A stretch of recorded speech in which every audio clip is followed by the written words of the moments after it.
Salt, A World History, by Mark Kurlansky. Introduction. In the year 1573, deep inside a mountain in Austria, a group of miners were digging through the darkness, chipping away at the rock as their ancestors had done for centuries. And then, their tools hit something that wasn't rock. It was a man. He was perfectly preserved, his skin the color of smoked fish, his hair and beard intact. He wore brightly colored clothes, a plaid twill jacket, leather shoes, and a cone-shaped felt hat. It was as if he'd been laid to rest only yesterday. But this man, they would later learn, had been buried in a mine collapse nearly 2,000 years earlier. He was an ancient Celtic miner, and his tomb, the very thing that killed him, had also granted him a strange kind of immortality. That substance was salt. We think of salt as the most ordinary thing in the world. A simple white powder in a shaker on our kitchen table. We sprinkle it on our food without a second thought. But what if I told you that this common, inexpensive crystal is one of the most powerful forces in human history?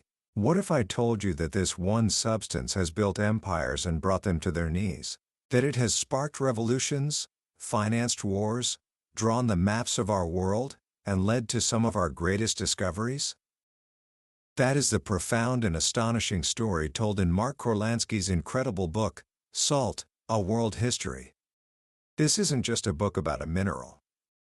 It's a book about us. It's the story of civilization itself, told through the lens of one of our most ancient and desperate desires. Today, we're going on a journey. We're going to uncover how this simple rock, something we take completely for granted, was once the most sought-after commodity on Earth, more precious than gold. By the end of our time together, you will never look at a salt shaker the same way again. You'll understand that in those tiny white crystals lies the story of who we are, where we came from, and how the modern world was built, one grain at a time. This isn't just a history lesson, it's the secret biography of humanity. Book summary. So where does this incredible story begin? It begins with a simple biological fact. You need salt to live. Every cell in your body depends on it. Without salt, your muscles, including your heart, couldn't move. Your nerves couldn't send signals. Your body couldn't transport nutrients or oxygen. An adult human has about 250 grams of salt inside them at any given time, and we're constantly losing it. We have to replace it. For our earliest hunter-gatherer ancestors, this wasn't a problem. They got all the salt they needed from the meat they ate. But then, something changed. A monumental shift in human history. We stopped chasing our food and started growing it. We became farmers. And with that one change, everything else followed. A diet rich in vegetables and grains is low in sodium chloride. Suddenly, for the first time, humanity needed to find salt. At the same time, we started domesticating animals, cows, sheep, horses. And those animals needed salt too. A cow needs 10 times more salt than a human. So how did we find it? We followed the animals. The author, Mark Kurlansky, explains that ancient animal trails, the first roads carved into the wilderness, almost always led to a salt lake or a brine spring. Animals knew where to find it, and we learned by watching them. And once we started farming, the search for salt became one of the first great quests of civilization. It became a necessity of life, and because it was a necessity, it became valuable. It became one of the first commodities of international trade, the foundation of the first industries, and inevitably, the target of the first government monopoly. This story of innovation and power begins in ancient China, nearly 4,000 years ago. The Chinese have a long and proud history of invention: paper, printing, gunpowder, the compass. But one of their most groundbreaking, and perhaps least known contributions was in the world of salt. In the province of Sichuan, a governor named Li Bing made a pivotal discovery around 250 BC. He realized that the salty brine bubbling up in pools didn't just appear there, it was seeping up from deep underground. And so, he ordered the drilling of the world's first brine wells. At first, they were wide pits, but as the Chinese mastered the technique, the wells got narrower and deeper, some going down hundreds of feet. But a strange and terrifying thing started happening. Sometimes, workers digging these wells would suddenly grow weak, get sick, and die. Other times, a tremendous explosion would erupt from the borehole, killing the entire crew. The workers believed an evil spirit from the underworld was rising through the holes they were digging. It took time, but they eventually realized this invisible spirit could be harnessed. They learned to pipe it using bamboo tubes insulated with mud. And they discovered that if they lit it, it created a flame. They could cook with it. This was the world's first known use of natural gas. By 200 AD, boiling houses in Sichuan had iron pots filled with brine, heated by steady flames of natural gas, piped directly from the wells. It was an engineering marvel. They developed percussion drilling, dropping a heavy iron bit over and over to pound a hole into the earth. It was a slow process. It could take years to dig a single well, but it was the most advanced drilling technique in the world for the next 8 centuries. They created vast, sprawling networks of bamboo pipelines that crisscrossed the countryside like a giant spiderweb, carrying brine and gas to where they were needed. This technology, born from the quest for salt, taught the Chinese how to build irrigation and plumbing systems for their entire civilization.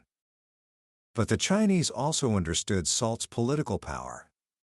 The ancient pictograph for salt, yan, is made of 3 parts: a tool, a government official, and brine. The word itself depicted the state's control over its production. For centuries, Chinese emperors saw salt as the perfect source of state revenue. Everyone needed it, so everyone could be taxed for it. The revenues from the salt monopoly were used to build armies and to construct one of the greatest defensive structures in history, the Great Wall of China. This led to one of history's great philosophical debates. In 81 BC, a famous debate called the Discourse on Salt and Iron was held.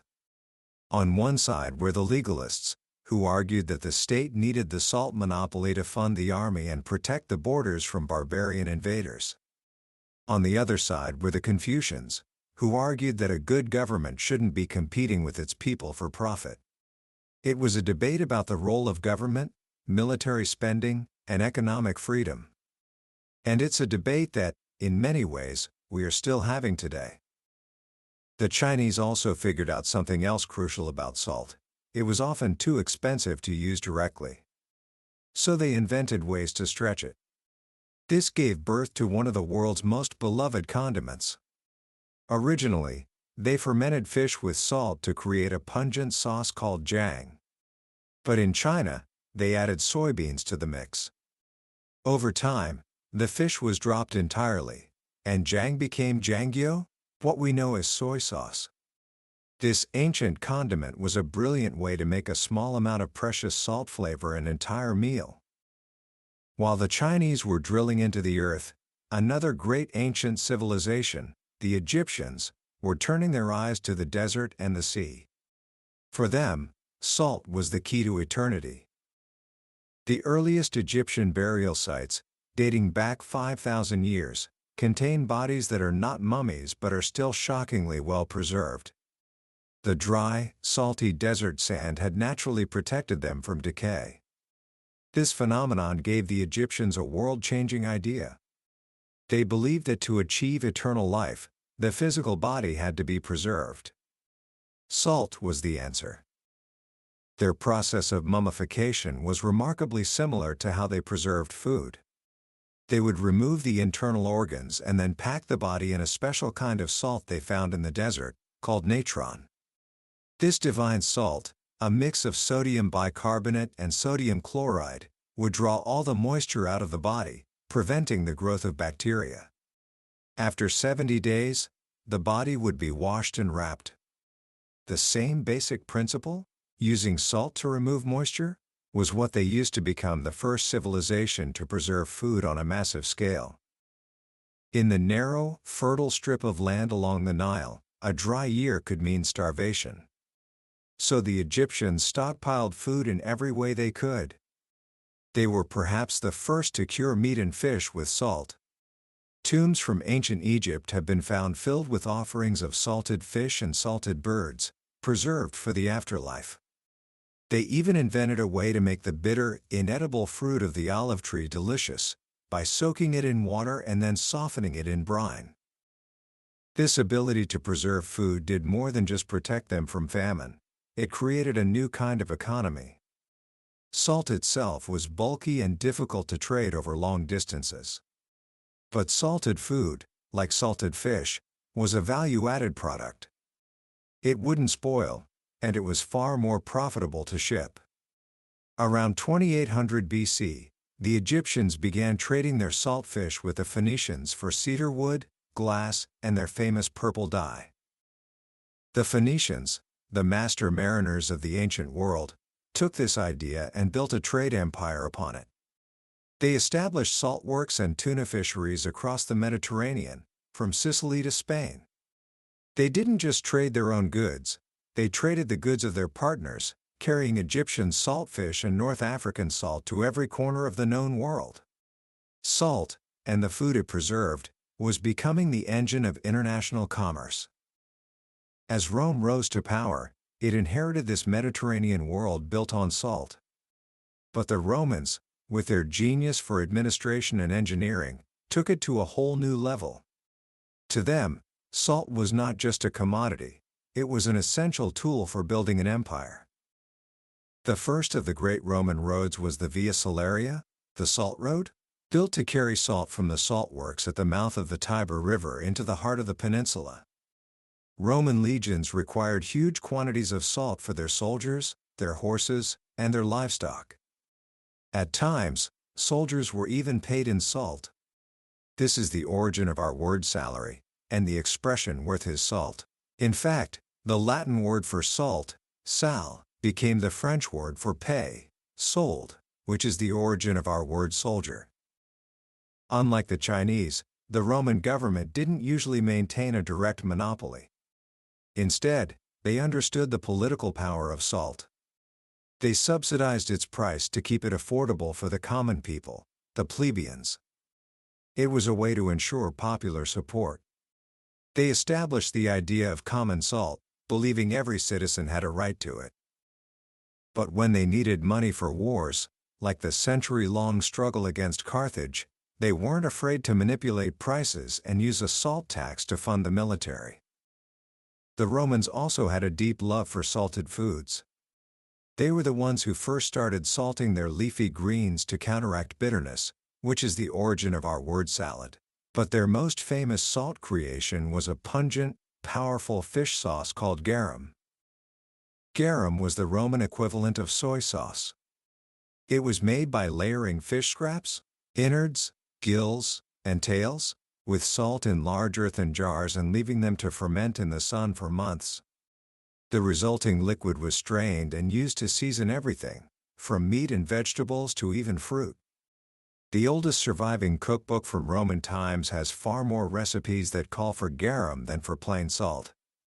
It was so central to their cuisine that different regions were famous for their specific types of garum, from the prized mackerel garum of Spain to even a kosher version made for the Jewish market in Roman-occupied Israel. But as Rome conquered northward, they encountered a people who had their own rich salt history, the Celts. The Romans called them Galli, or Gauls, a name that comes from the Greek word for salt, hal. They were, quite literally, the salt people.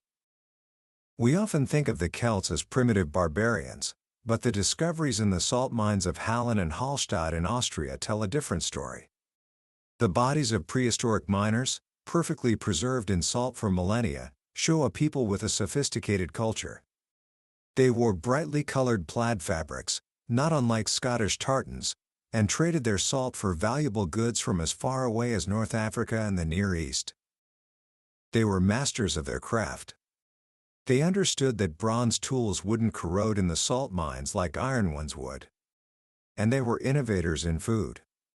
With their access to both rich salt mines and vast forests full of wild boar, it's likely that the Celts gave the world its first salt-cured hams. To the pig-loving Celts, a leg of boar was the choicest cut, reserved for the bravest warriors.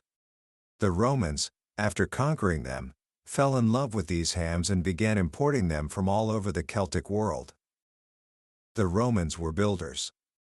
The Celts were innovators. When Rome fell, Celtic inventions, in salt mining, agriculture, and food preservation, were absorbed into the new European cultures that rose from the ashes of the empire. In the vacuum left by Rome, two great maritime powers emerged, both built on the salt trade: Venice and Genoa. Venice, a city built on islands in a lagoon, had a unique advantage. The people who settled there, fleeing invasions on the mainland, had little land for farming. As one 6th century Roman official observed, "All your emulation centers on the saltworks. There never yet lived the man who does not desire salt." But the Venetians made a crucial discovery. More money could be made by controlling the trade of salt than by producing it themselves. In 1281, the Venetian government began to pay merchants a subsidy for every shipment of salt they brought into the city. This made it incredibly profitable to ship salt to Venice. With this subsidy, Venetian merchants could afford to sail to the far corners of the Mediterranean, pick up valuable cargoes of spices from the East, and sell them in Europe at prices their competitors couldn't match. Salt became the engine of the Venetian economy. They never owned the salt themselves, but they regulated its trade with an iron fist, dictating who could buy it, where they could sell it, and at what price. As Venice grew, it needed more and more salt, so its merchants went everywhere, buying up and controlling saltworks from Egypt to the Black Sea. This inevitably brought them into conflict with their great rival, Genoa. Genoa also built its power on salt, financing its trade in salami, raw silk, and other goods. The two cities competed for control of the same saltworks across the Mediterranean. This rivalry finally erupted into the War of Chioggia in the late 1300s. Venice, with its ability to convert its merchant fleet into a powerful navy, was victorious. It became the undisputed commercial master of the Mediterranean. It was during this time that a young Venetian merchant named Marco Polo supposedly traveled to the court of Kublai Khan in China. When he returned, the stories he told were filled with details about the Chinese salt administration, how the emperor derived huge revenues from brine springs and salt taxes. Whether he was truly interested in this, or just knew it would be a topic of great interest to his fellow Venetian merchants, his accounts reinforced the idea that controlling salt was the key to wealth and power. But while Venice and Genoa were battling for control of the Mediterranean, a revolution was happening in the cold waters of the North Atlantic. This revolution would shift the economic center of the world, and it was all about two things: fish and salt. The medieval Catholic Church forbade eating meat on about half the days of the year, including every Friday. This created a colossal market for an alternative source of protein: fish. But fresh fish spoils quickly. The answer was salted fish. The Basques, a unique people on the Atlantic coast of Spain and France, were the first great commercial whale hunters. They salted the fatty parts of the whale, creating a food called craspoix that could be eaten on lean days. But then, they discovered something even more profitable: the Atlantic cod. Cod was the perfect fish for salting. Its white flesh has almost no fat, which allows the salt to penetrate deeply and preserve it perfectly. When dried and salted, cod becomes as hard as a plank of wood and can be shipped anywhere in the world without spoiling. It was cheaper than salted whale and, many thought, tasted better. Salt cod became the food that fueled Europe for centuries. But there was a problem. The great cod fisheries were in the north, but the great saltworks, which relied on the sun to evaporate seawater, were in the south. The Basques, being brilliant shipbuilders and traders, solved this. They sailed south to France and Spain, filled their ships with sea salt, then sailed north to the cod-rich waters off Iceland and beyond, returning with their holds full of salt cod to sell across Europe. Soon, everyone wanted in on this lucrative trade. The Dutch, the English, the French, they all had access to herring, another oily fish that was a staple of the medieval diet, but they lacked cheap salt. The salt of the north, made by the slow and costly process of boiling seawater over peat fires, couldn't compete with the sun-dried sea salt of the south. The solution came from a group of northern German trading cities that formed a powerful alliance known as the Hanseatic League. They used their commercial might to control the two most important commodities in the north, herring and salt. They imported huge quantities of cheap sea salt from the Bay of Bourneuf on the French Atlantic coast, the most northerly point in Europe where solar evaporation was effective. With this bay salt, they could produce vast amounts of salted herring, which they sold all over Europe. For a time, the Hanseatic League dominated the northern economy. To control herring and salt was to control the north. This dependence on foreign salt was a constant source of anxiety for nations like England. Even though England had its own brine springs in Cheshire, it couldn't produce the coarse sea salt needed for its fisheries. The country was dangerously dependent on French salt. This obsession with achieving salt independence would shape British policy for centuries, and it would have dramatic consequences in a place they were just beginning to settle, America. Before we cross the Atlantic, however, we must talk about one of the most infamous and destructive taxes in history, the French salt tax, known as the gabelle. The idea was simple: since everyone needs salt, a tax on salt would be a fair tax on everyone. But it became a symbol of the tyranny and inequality of the French monarchy. By the 17th century, the gabelle was a major source of revenue for the king. The system was maddeningly complex. France was divided into 6 zones, each with a different tax rate. In some regions, like the salt-producing area of Brittany, there was no tax at all. In the heart of France, the Pays de Grande Gabelle, the tax was brutally high. The price of salt could be 20 times higher in one town than in another just across a river. Worse, every person over the age of 8 was forced to buy a set amount of this expensive salt each year, the sel du devoir, or salt duty. But here's the cruel twist: it was illegal to use this salt for preserving food. For that, you had to buy even more salt at an even higher price. This created a massive black market. An army of smugglers, known as faux sonneurs, risked their lives to move cheap salt from the tax-free zones into the highly taxed regions. They were hunted by an equally large army of armed tax collectors, the gabelists. It was a state of permanent civil war. By the late 18th century, more than 3,000 French men, women, and children were being sentenced to prison or death every year for salt-related crimes. The gabelle wasn't the sole cause of the French Revolution, but it became the symbol of all the injustices of the monarchy. When the revolution finally came in 1789, one of the first acts of the new National Assembly was to abolish the hated salt tax completely.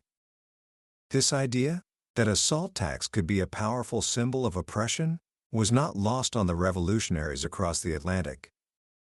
From their earliest days, the American colonists were obsessed with salt. Captain John Smith, one of the founders of Jamestown, saw the potential for immense wealth from the fisheries of New England, but he knew it all depended on having a cheap and reliable source of salt.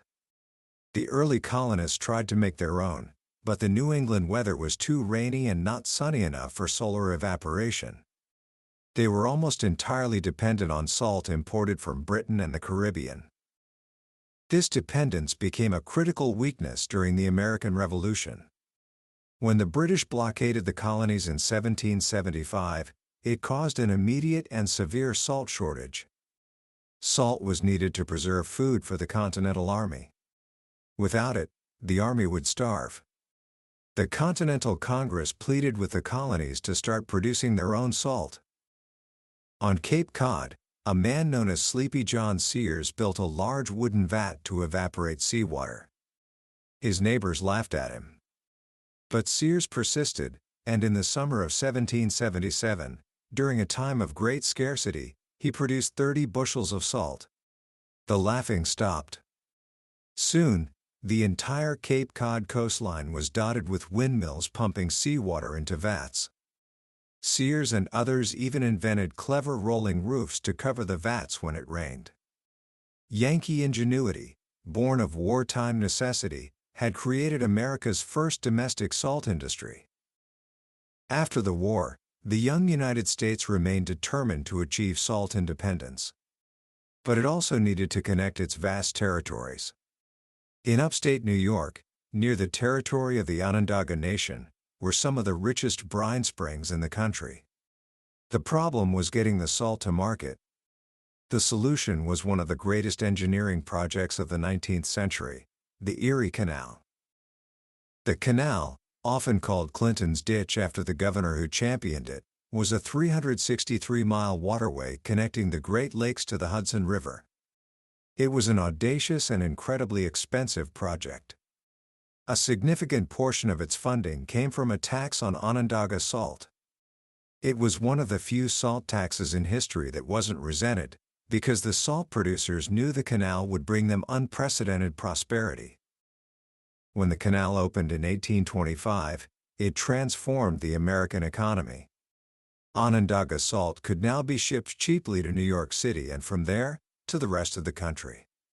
Syracuse, the town at the heart of the salt region, exploded from a desolate swamp into a booming city, known as the American Venice. But there was another major salt producer in America, the Kanawha Valley in what was then Virginia. Kanawha had extremely salty brine and access to cheap coal for fuel. But its most significant advantage was its labor force, slaves. Plantation owners from the declining tobacco industry rented their slaves to the Kanawha salt producers. The work was brutal and dangerous. Slaves worked as coal miners, barrel makers, and furnace tenders, often in horrific conditions. For a time, Kanawha salt dominated the Midwestern market, providing the salt needed for the booming pork and beef packing industries in Cincinnati and other cities along the Ohio River. But then two things happened. The Erie Canal gave Syracuse access to the same market, and the invention of the steamboat allowed cheap Liverpool salt, brought over as ballast in cotton ships to New Orleans, to be transported up the Mississippi and Ohio rivers. A fierce competition erupted, a war between the salts. Liverpool versus Syracuse versus Kanawha. It was a battle fought not with armies, but with transportation costs, tariffs, and technology.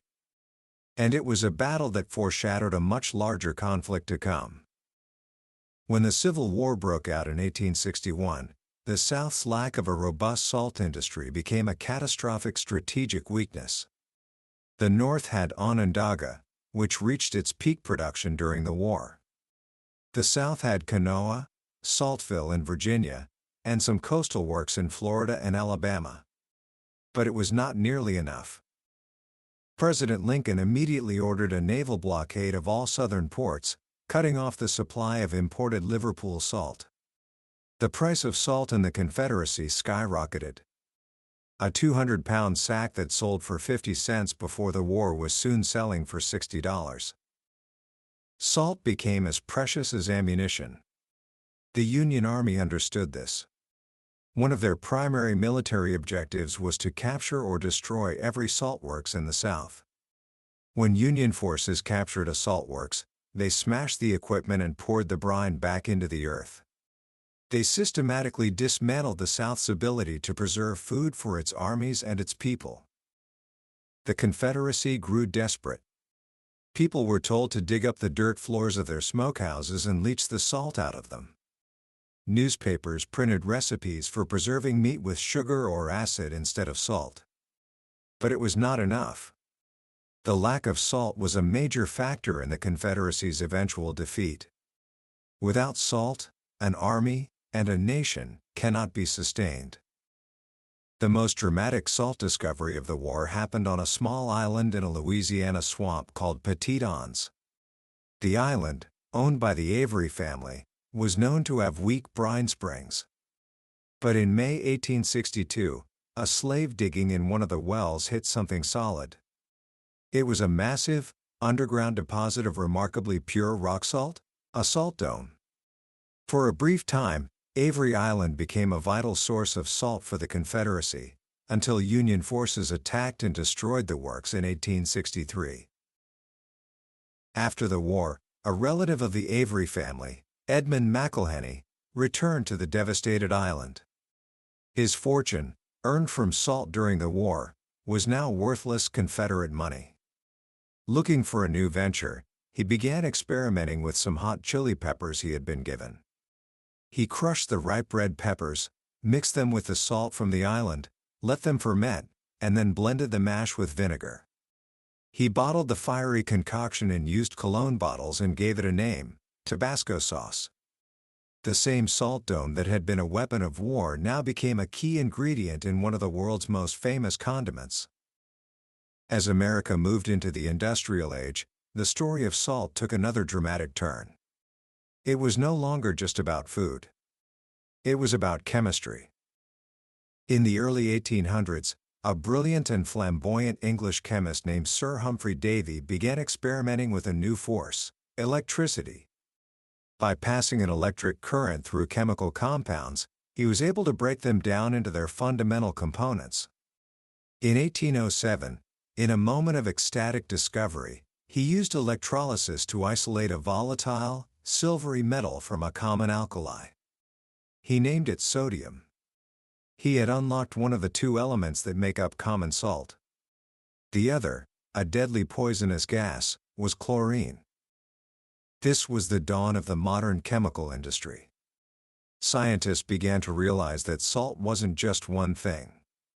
It was a whole family of substances, produced by the reaction of an acid and a base. Epsom salt, saltpeter, soda, these were all different kinds of salts, each with its own unique properties. This new knowledge unleashed a wave of innovation. A French process called the Leblanc process used common salt and sulfuric acid to produce sodium carbonate, or soda ash, a crucial ingredient for making soap, glass, and textiles. Salt became a fundamental raw material for the Industrial Revolution. But this new industry came at a terrible cost. The Leblanc process released clouds of toxic hydrogen chloride gas and mountains of foul-smelling waste. In industrial centers like Cheshire, England, the fumes blighted the landscape, scorched the fields, and sickened the people. The same quest for salt that had built cities was now poisoning them. The salt industry itself was also changing. In Cheshire, the relentless pumping of brine from underground began to cause the land itself to collapse. Huge sinkholes, known as subsidences, swallowed up meadows, buildings, and roads. At the same time, new technology was making traditional salt production obsolete. The vacuum evaporator, a German invention, could produce huge quantities of fine, uniform salt far more efficiently than the old open pans. Small, family-run saltworks that had operated for centuries couldn't compete. This led to the rise of big salt. Companies like Morton Salt in the United States began buying up smaller producers and consolidating the industry. Joy Morton, the company's founder, built his business on a simple idea: transportation. By using a fleet of boats on the Great Lakes, he could deliver a year's supply of salt to the Midwest far more cheaply than his competitors. Morton created a single, consistent product, packaged it in a distinctive cylindrical container with a patented pouring spout, and launched the first-ever national advertising campaign for salt. They commissioned an ad with a little girl holding an umbrella in the rain, spilling salt from a container. The slogan became one of the most famous in advertising history: "When it rains, it pours." It was a promise that Morton salt, unlike lesser salts, wouldn't clump in humid weather. Morton had transformed a simple commodity into a powerful national brand. While science and industry were changing the salt landscape in the West, the oldest political story of salt was playing out once again, this time in India.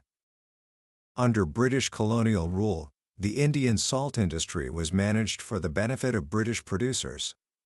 Liverpool salt was dumped on the Indian market, protected by high taxes on local salt.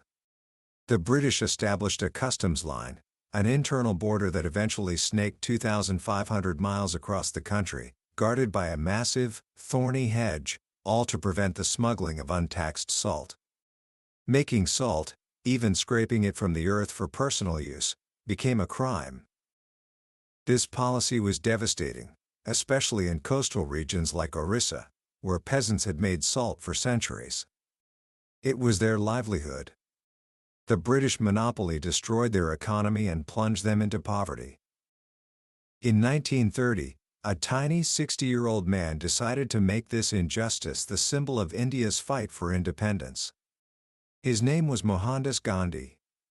He announced that he would lead a march to the sea to break the British salt law.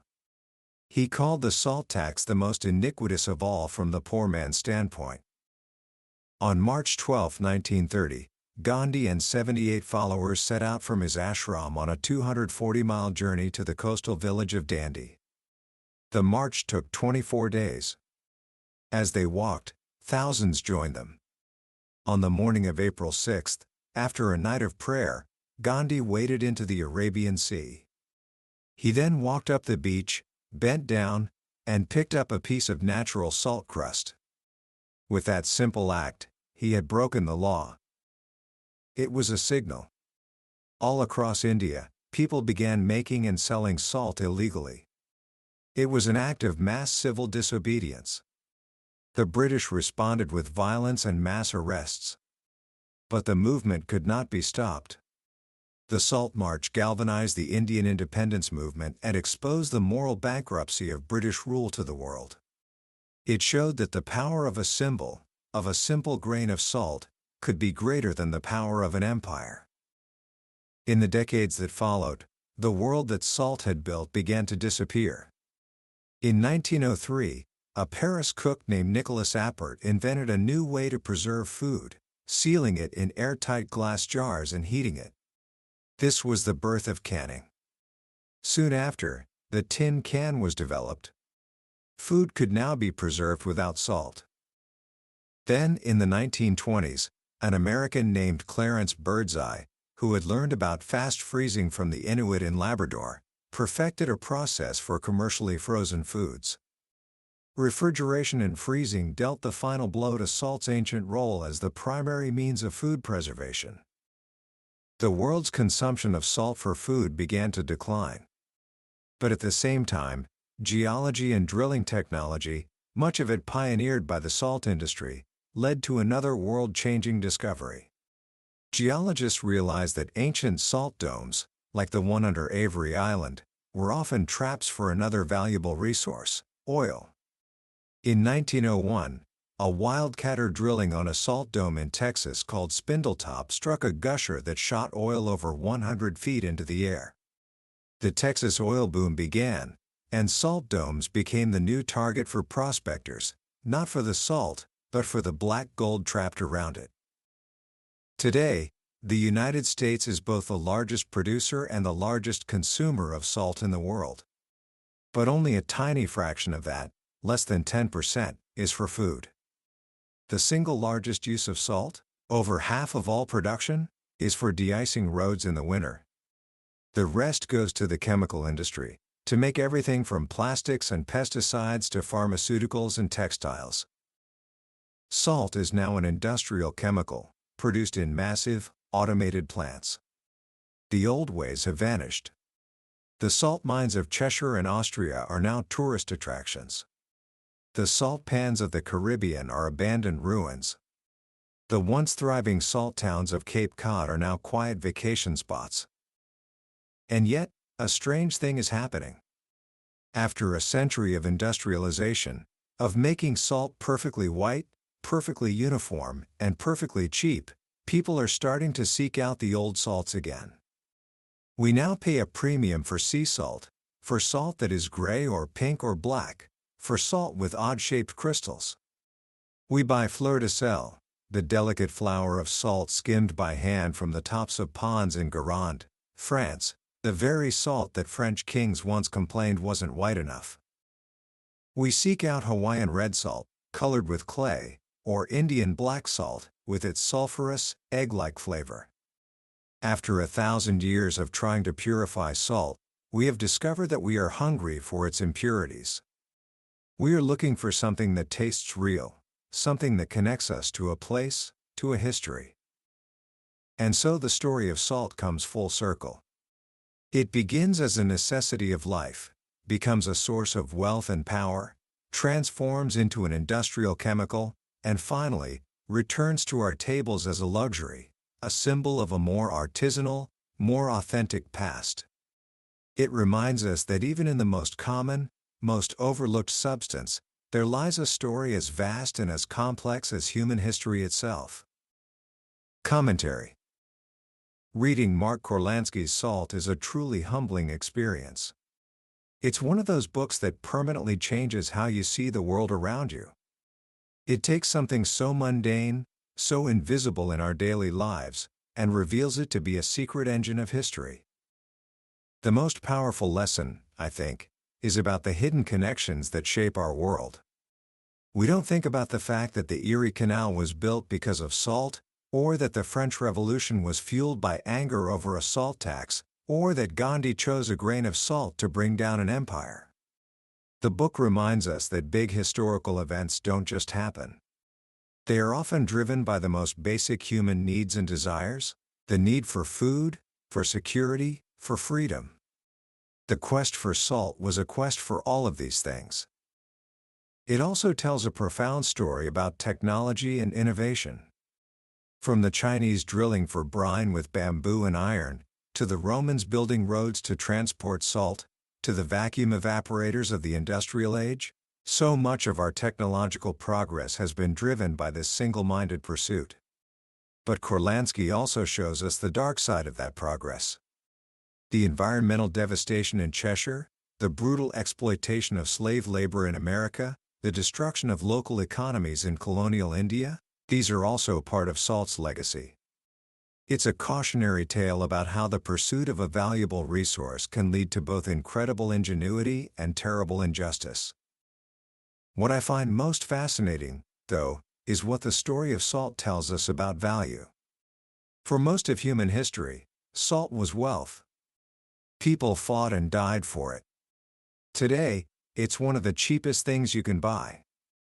And yet, in another sense, its value is rising again.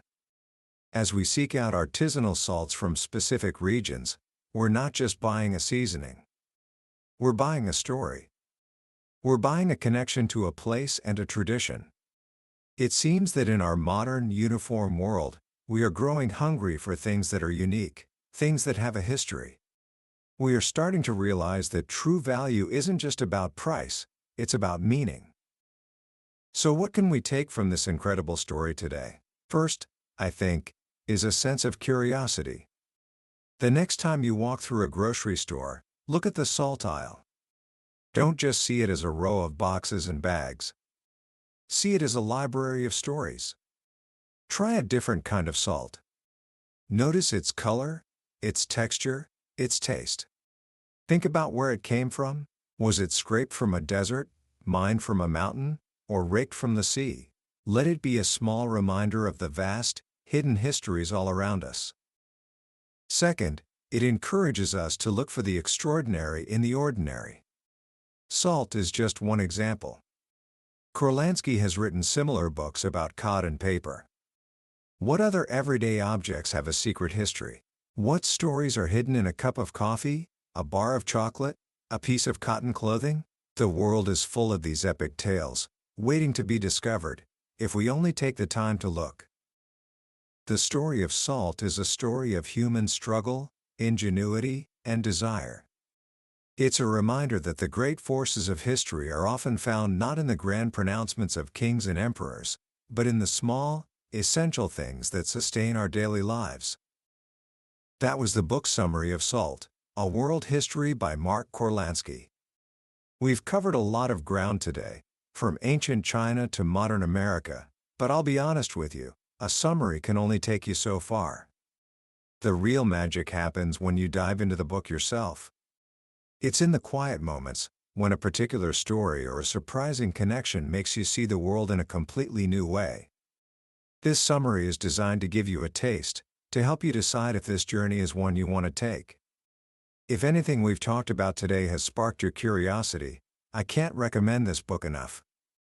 Reading it isn't just learning, it's an experience that will genuinely change the way you see the simple, yet profound, world around you. You can find a link to the book in the description below. Also, if you found this summary valuable and enjoyed our journey through history, please take a moment to hit that like button and subscribe to the channel.